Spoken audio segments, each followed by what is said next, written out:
Olá a todos, sejam bem-vindos de volta ao Sussurros do Tempo. Após a leitura do segundo capítulo da nossa atual leitura, O Amor de Perdição, de Camilo Castelo Branco, vou deixar o link abaixo para irem ouvir, se ainda não ouviram. Hoje faremos então a análise deste capítulo que eu gostei tanto. Então, muito resumidamente, neste segundo capítulo, Camilo aprofunda um pouco mais a caracterização das personagens principais. O Simão, que já conhecíamos do capítulo anterior, e a Teresa, a tão amada Teresa, que finalmente ficamos a conhecer. Consequentemente, ficamos também a conhecer um pouco melhor o contexto social e familiar de cada um deles, que molda logo desde o início esta paixão. A nível social e histórico, Camilo contextualiza-nos com o que se passa nesta época. Como já sabíamos, encontramos-nos no século XIX, uma altura muito marcada pelas revoluções liberais, principalmente alimentadas pela Revolução Francesa, e vemos aqui como os académicos, como o Simão, olhavam para a Europa e ferviam e ansiavam por um posicionamento semelhante de parte de Portugal, que mantinha, como sempre, a sua posição de neutralidade. A ânsia deles era quase uma ânsia sanguinária, muito alimentada pelo que viam acontecer neste contexto. E como consequência disto, lemos sobre as ações, sempre intempestivas, de Simão Botelho, que é a conta disto, perde lá no letivo em que está e se vê obrigado a voltar para a casa da família, em Viseu, que o põe entre a espada e a parede, para que este repense e altere as suas atitudes de uma vez por todas. O pai quase que o quer expulsar de casa, mas a mãe lá intercede por ele e consegue que ele fique. Mas do nada, no espaço de 3 meses, Simão é um homem mudado. E porquê? Ai, as forças do amor.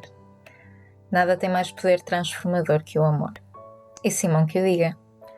Estava ele na janela do seu quarto quando vê pela primeira vez Teresa de Albuquerque, a sua bela vizinha, por quem ele se perde de amores logo à primeira vista. E quem é esta Teresa de Albuquerque? Teresa é uma jovem herdeira de 15 anos, bonita e de boas famílias, que corresponde logo ao amor de Simão, amando-o também. Vemos logo que ela é uma personagem complexa, que simboliza o conflito aqui entre o dever e o desejo. Temos a família dela, que a quer casada com um homem de prestígio, ou então preferem mandá-la para um convento. E vemos que a Teresa é muito pressionada por esse sentido de honra e lealdade para com a sua família, mas que por outro lado, ela ama Simão e parece estar disposta a desafiar as normas por amor. Ela está ali constantemente dividida entre a submissão e a rebeldia. Teresa e Simão têm alguns encontros secretos que servem como escape e alguma liberdade do ambiente opressivo em que Teresa vive, e que é muito provocado por o tal Tadeu de Albuquerque, o pai de Teresa, que se opõe veemente a este amor quando o descobre. Ele personifica a autoridade patriarcal e a rigidez das convenções sociais da época. Ele é então um homem inflexível e autoritário, conservador.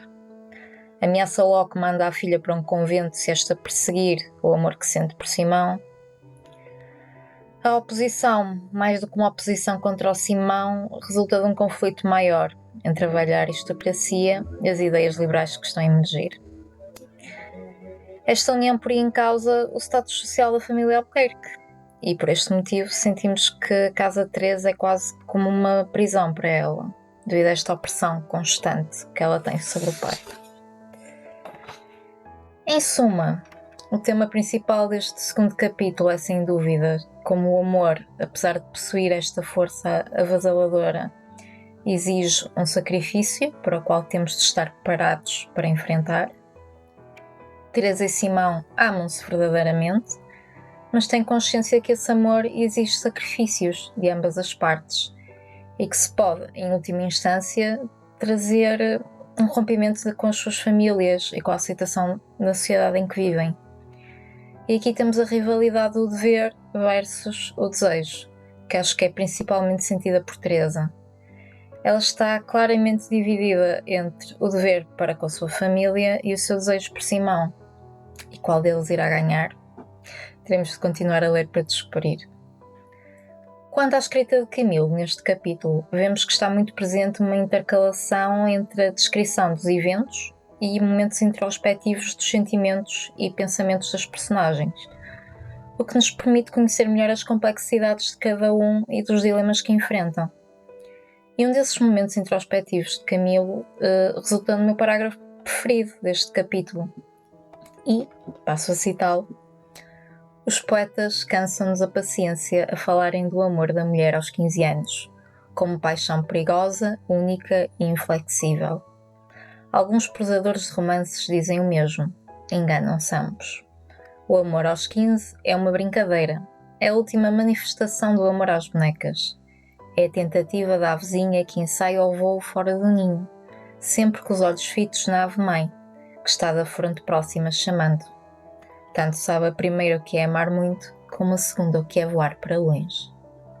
Bem, assim finalizamos a nossa análise de hoje. Espero mesmo que tenham gostado e vos tenha ajudado a compreender melhor e a refletir sobre este capítulo.